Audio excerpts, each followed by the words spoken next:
Germany vote, Bundestagswahl 2025. That is what is on now in Germany.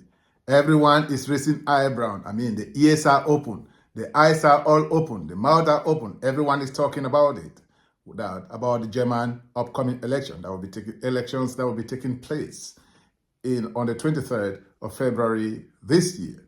Yeah, so some they call it in German the Bundestagswahl 2025. Bundestagswahl 2025.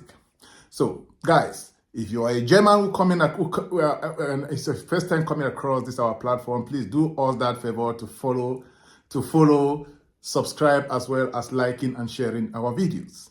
Here we are going to give a lot of updates, even though in English, but I mean you can put your subtitles in German. So the thing is, the heat is on. I mean the heat is on. Everyone is looking at the Germans and how the elections is going to look like. However, as I said, on this platform, we shall be bringing to you minute by minute update on this. Yeah. So guys, stay tuned as we come now to it proper. So good morning, guys, once again, thank you for being here, and you're welcome again for being part of this platform. So we know that some time ago, the AFD, this particular video will be based particularly will be focused on the AFD Chancellor candidate, Alice Weidel. So we know some time ago, Alice Weidel held a discussion or was interviewed by the Bloomberg TV. So she talked a lot of things. Questions were asked to her. I mean, on her views. She was asked on her views on, what Germans should expect from her. And she gave a lot of things. She said a lot of things there. Yeah, so we are going to listen to that interview from Bloomberg. We're going to listen from that interview from Bloomberg, and then after that interview, we're going to get some points, what she said with respect to the questions that were being asked, because one of the first questions that were asked to her was, what should Germans expect from her if at all she become the chancellor? And the second question that the Bloomberg person asked her was that she should list three of her main important policies of the AFD policies that will be put in place if she takes power. And the third one is, she was asked about the withdrawal from the European Union as well as the Eurozone. We are going to hear how she answered those questions. And the fourth one there was her relationship.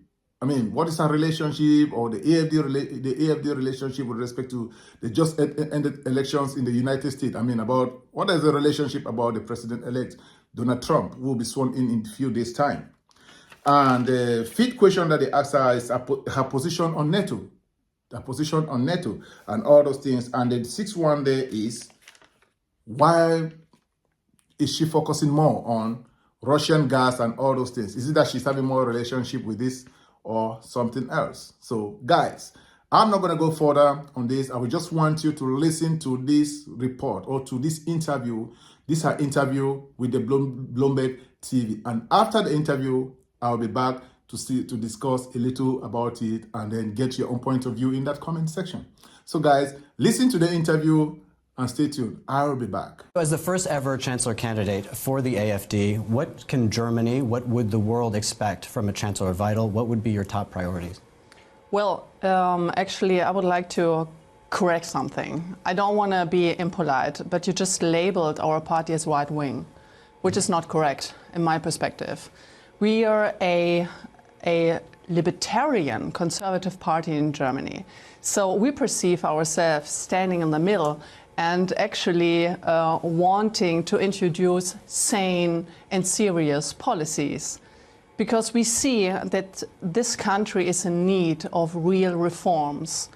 Let's have a look at Germany right now, where it stands. After 20 years, after 16 years of Angela Merkel, and after 3 years of the traffic light coalition, actually funny name, right, isn't it?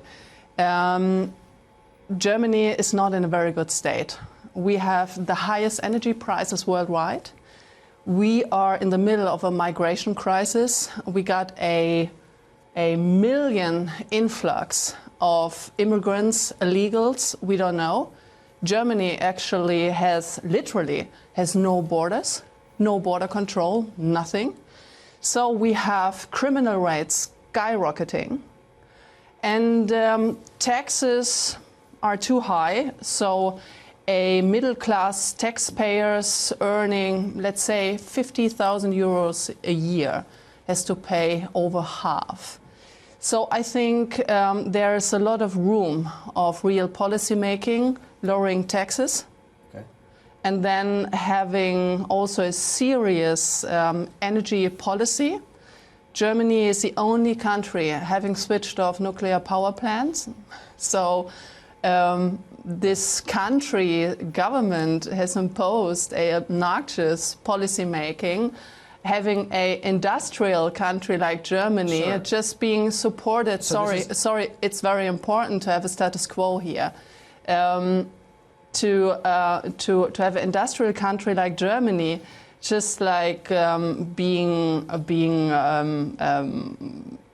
dependent on solar and wind power. And this is not serious, right? Translate that into me for sort of top 3 policy initiatives that you would put in if you were Chancellor of Germany. Mm-hmm. Border control, lowering taxes, and switching on the nuclear power plants. And one of the other sort of things that I think sort of concerns many people within our audience, particularly the investor, business, and economist community, is this idea of withdrawing from the euro, of withdrawing from the EU, which would be seen by many in the mainstream, yes, as economically catastrophic for Germany. Many of the right-wing parties that have been successful in Germany have abandoned this initiative. You have not. Why? We don't see that the European Union in its current state is an institution that is working well, right? So what we need to have is free trade among the European countries, but we don't need all the bureaucracy. So, example, the European Commission, which is actually not voted, right? So you have a executive power like the Commission, with also legislative power that is not elected. So this is a huge democratic deficit. So this Commission decided just to forbid diesel and benzene, like all the traditional fossil motor, right? So what happens is that they actually ripped off the German automotive sector, and this is also, in my perspective, something. It's something like a socialist policy making, that you destroy the market mechanism within Europe. And that's the reason why we say, look, we don't need a commission that is actually destroying the foundation of our continent. What we need is free trade among the European countries. Many people are critical of the EU on many of the points that you make here, but very few are making the case for withdrawal from the EU. And specifically on the euro, how do you envision that happening? Was it a return in Germany to the Deutschmark? Is it then, explain to us the mechanics of how you imagine that working if you had your way. Well, this is the entire discussion around the Brexit, right? Yeah. So we think that the European treaties need to be reformed so that every country within the European Union has a right, first of all, to have a veto against the Commission. For instance, that the German government could say, okay, we don't agree, we say no. Mm-hmm. So the veto power in the European treaties. And if a country wants to leave the European Union, why not falling automatically into a free trade zone? I highly recommend just a free trade zone, because all the bureaucrats, thousands of them, like eating up taxpayers' money, they just disturb real competition among the European countries. We don't need all of these bureaucrats that have actually who have no clue what they're doing. and destroying our foundation in the European Union. Look at the German car market, for instance. But of course, this was also the Brexit dream, and that is a dream that I think by most accounts has not really materialized for the United Kingdom, and in fact now trying to restrike trade deals with Europe. Oh, do you know the reasons for that? The reason is very simple. Actually, they used the Brexit, the European Union used the Brexit to actually exclude Great Britain from the European market. That was actually That's part almost of the arrangement. No, but you cannot do that. You cannot do that. This is not competition. This is no market competition. What we need to have is a free zone, and someone who decides actually. I have something against, like Cameron did. Yeah. He said, look, I don't agree with open border policies. I don't agree with your policies at all. So please reform yourself. And if they don't move, it is his right as a sovereign state just to step back and say, look, we step out. But then a country should automatically fall in a free trade zone. Right, but should and do are sort of sometimes different. On the issue of the United States and Donald Trump. No, it is nonsensical. It is nonsensical because the European Union in this current state is not democratic, first of all. And secondly, you have no real competition. May I ask your perspective on the election in the United States, yes, the sure. relationship with Donald Trump and Germany, who maybe shares some of the same views, particularly on immigration, but also in a sort of very nationalist view of things, would be very damaging economically for Germany. How do you imagine that relationship? How damaging do you think that could be to Germany? How does it change your view of the United States as very critical over its influence over Germany and Europe? Well, first of all, when I saw the elections in the US, I almost had physical pain how Donald Trump and his family was disparaged by the mainstream media.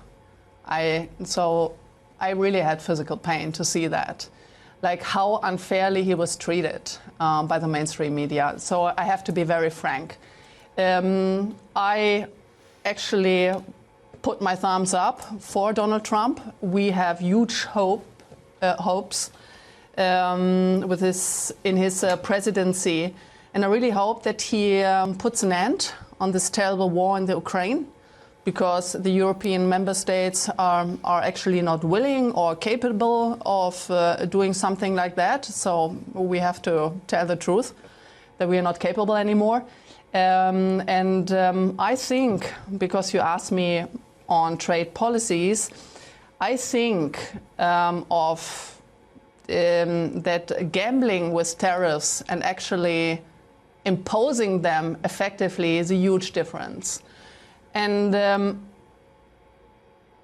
having a look on our car makers, for instance, because German policymakers, they always say, okay, German car makers might be hit very hardly by tariffs, but they're already there with their plans. BMW, Mercedes, Volkswagen, they have almost, I think, 25,000 employees in the US. Mm-hmm. So the firms, the companies, the German companies, they are already in the US. And do you know why? Because of high energy prices here in Germany. So the policies, these obnoxious policies being imposed on German companies by our own policymakers actually led them to build plants in the US and abroad, because here they cannot produce anything anymore on a competitive level. And another question, that you had your co-chair out this weekend talking about NATO and the relationship of Germany to NATO, saying that basically Germany should consider leaving NATO in its current arrangement. Is that a position that you agree with, and on what basis? Well, this is not exactly what he said. He said that we need to strengthen the European pillar within the NATO. What does it mean? Well, our security interests are pretty much different from the US within the NATO.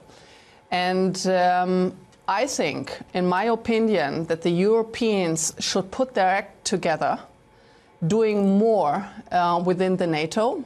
Germany, for instance, never have been paying 2% of GDP at all. So therefore, Donald Trump is perfectly right. So we need to contribute to NATO.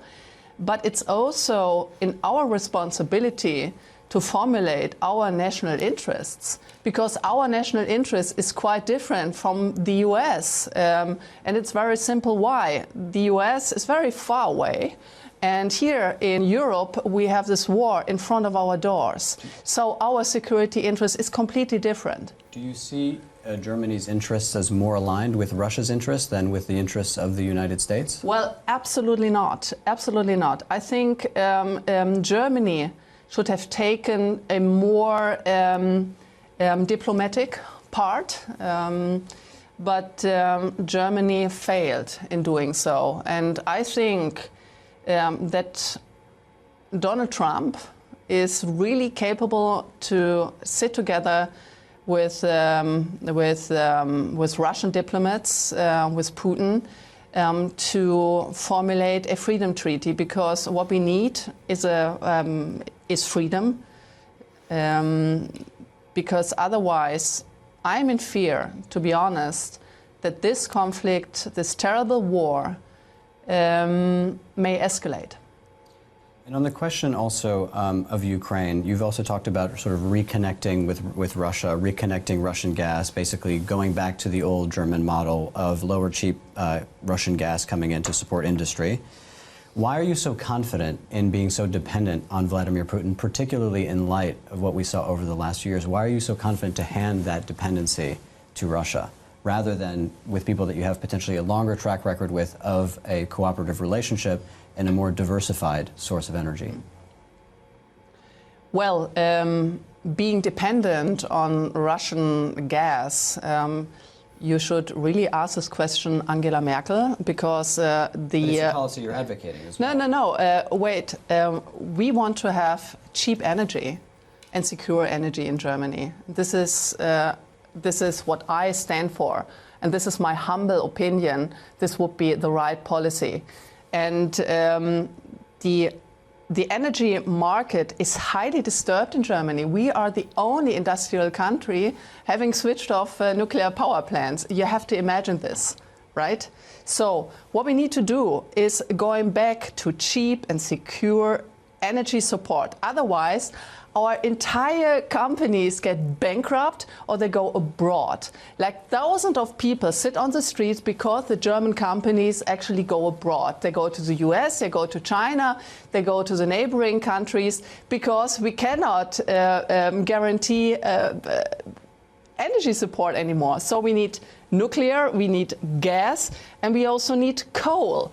And all of this, like the solar and wind power plants, you cannot do this in Germany. It's not possible. And you don't need to be a very smart person, actually, to come to this conclusion. This is a funny thing, actually. And on the sort of question of European politics, again, sort of having seen some of the other far-right parties, or you dispute that categorization. Absolutely. But some of the parties that say some of the similar things, they have gone more to the center. We think of Le Pen in France, we think of Meloni in Italy. Is that something, an outline, a blueprint that the AfD is willing to follow in order to gain real influence in the German political debate? Or do you think that they have basically sold out? Well, once again, in Germany, or the label far right is being labeled on people or party, like when people go to work, they earn money, they want to have border control. People who want their children to have a very good education, they're all labeled as right-wing. So I don't understand this label. I just suggest everyone to read our program, first of all. And we are a conservative, libertarian party. And what we want to have is, we want to have a future for the next generation here. And we don't want to have this chaotic politics being imposed on the people. And if you have a look on the Christ Democratic Party, Friedrich Merz, it's a leftist socialist party already. So Chancellor Merkel is the first green chancellor Germany had. She ruined our country. She destroyed our backbone. And this is the responsibility of the CDU, of socialist policymaking. Between the AfD chancellor candidate and the Bloomberg TV. So you heard it all. You heard how she answered. When the first question was asked, what should Germans expect from you, I mean, when you take office, for example, assuming that you'll be the winner of the election, and what should Germans expect from you? Well, she started by defining that they are just liberals, that people call them right wings, that they are not right wings. They are just trying to make sure that things be good for Germans and for Germans, for the future of Germans. I mean, we are calling them primary Germans. Yes. So she mentioned the current situation whereby companies are leaving Germany and are going to other countries because of high energy prices. Migrate, the border is open. I mean, the border is just open. Everyone can come in. There are people coming in who they don't even know who the persons are, and most of these people coming in, they are causing a lot of catastrophe, a lot of criminal offenses in their country, and all those things. And she also mentioned that there's no border control and the rate of criminality is increasing, and then high taxes. I mean, how can you imagine someone earning up to 50k euros per year, and the person will get the person need to pay back more than half of that money for taxes? So these are the things that she said. And she proposed a solution that she's going to lower taxes, and she's instead of Germany dependence only on solar and wind power, she's going to switch on the nuclear and coal plants to make sure that energy also comes from this sector, from these sectors. And of course, as I already said, she's going to make sure that she's going to do, when she does this one, yes, then she's going to make sure that when the taxes are lowered, then this one will be good for most German families. And then the second question is about naming her three policies. So she mentioned strict border control and lowering of taxes and switching on the nuclear and coal plants. Those were the points she suggested. And her take on the European Union and withdrawal on the Eurozone and the European Union, well, she did not really state clearly on that, but she only said that European Union is not working. The policies are not working. The policies that they put in place are not working. And the European Union those in European Union, since they are not voted, they are not being elected, they are just making policies that suits them for their own benefits. Yeah. And all these things is bringing confusion inside the EU. And each EU country should have a veto power, whereby if the European Parliament says something that is not good, they have the right, each country has the right to veto the decision that was being taken. Yeah. So, for example, she's talked about how can European Union want to abandon benzene and diesel cars just to focus on electric cars, all in the name of green energy. How that is crazy, as she mentioned. You understand? So those are just some of the points that she really made. She also mentioned the issue of making policies without saying that is destroying market. They want a competitive market. She wants something that would be a competitive market, not destroying the market mechanism that has been functioning well. And then when she was asked again about Brexit, she said, well, she wants a free trade zone. A free trade zone, that bureaucracy is destroying European Union. Yes, bureaucracy is destroying European Union, and she wants that Each European country should have this veto power to veto decisions made by these people. And that she mentioned something that we all did not know. She said, these policies that the European Union has been making is what forced or what caused Brexit. Because David Cameron was always telling the European Parliament that the policies that they are making, we don't like your policies, we don't like this, we don't like that, we don't like this, we don't like that, we don't like this, adjust your policies. So the fact that European Parliament never wanted to adjust their policies, that was what caused Brexit. But we never know. But at least she has made us know. And she wants, and by so doing, European Union used Brexit to exclude the UK from the European market.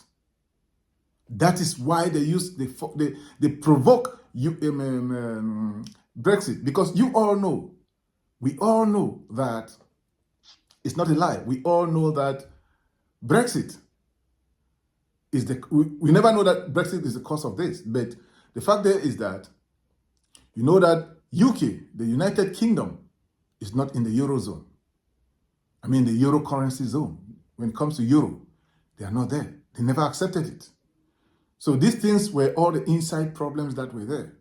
So the European Union used Brexit to exclude the United Kingdom from the European market. Because now if someone from the UK would like to send something to you, in Germany, for example, that thing will be taxed. It will be taxed because what European Union knows is all about taxing the people. And do not forget, who is heading the European Union? A German. So they continue with their failed policies everywhere. So that was point number 3 that she made. And then what about the just ended election in the US? So she felt so pity how Donald Trump, when she was asked that question, she said she felt so pity how Donald Trump was treated by the media. And it was really sad. That the media did not only say positive things about him, they almost say destructive things about him. And he's hoping that Donald Trump will come and put an end to this unjust war, this war that was not called for, the Russian-Ukraine war. He hoped Donald Trump will put an end to it. And she also hopes that Germany Automobile, and she mentioned that Germany Automobile is having about 25,000 employees in the United States, and energy prices has made companies to leave to other countries. And the 5th point that she made there is that about leaving NATO or something. She said, no, all European countries should be, NATO should be strengthened. All European countries should make massive support for NATO. Yes, should make strong support for NATO because, however, it's not about making support for NATO, but one should also know that the interest of the country, of the respective European country, comes first. Yeah. And then combining Russian gas. Of course, Germany has all the time been dependent on Russian gas and all those things. So you can hear her answer how she responded to it. And the news we are hearing now is that Germany is pleading with Russia to supply them gas because people are dying. Things have become so expensive. So guys, that is what I decided to bring to you now as an update. So this interview with Bloomberg will be bring to you in one-on-one episode. Just need to follow our pages, our page on Facebook and TikTok, the GameChanger Eke. You'll find some of this information there. And if you are a German, please feel free to go there on Facebook, on TikTok. Just type the GameChanger Eke. GameChanger is one word, Eke is another word. Just type it, you'll see me there. Click that follow button as well as that like button. Yeah, here on YouTube, it's the same thing. Just do the same. Yeah, you see there, you see that subscription button. Hit that subscription button as well as that notification bell. We'll be bringing you up-to-date occurrence of the upcoming election. So that's how it is. And more insight will be coming to you. So as I said, more insight will be coming to you, will be brought to you in our upcoming videos. As I said, this platform will be bringing you day-to-day activities as how activities are unfolding on the upcoming German elections. So for now, like the video, drop us your comment, what you think about all the responses from Alice Weidel, and also share the video. Thank you so much for your time. See you in the next video. Take care. Bye for now.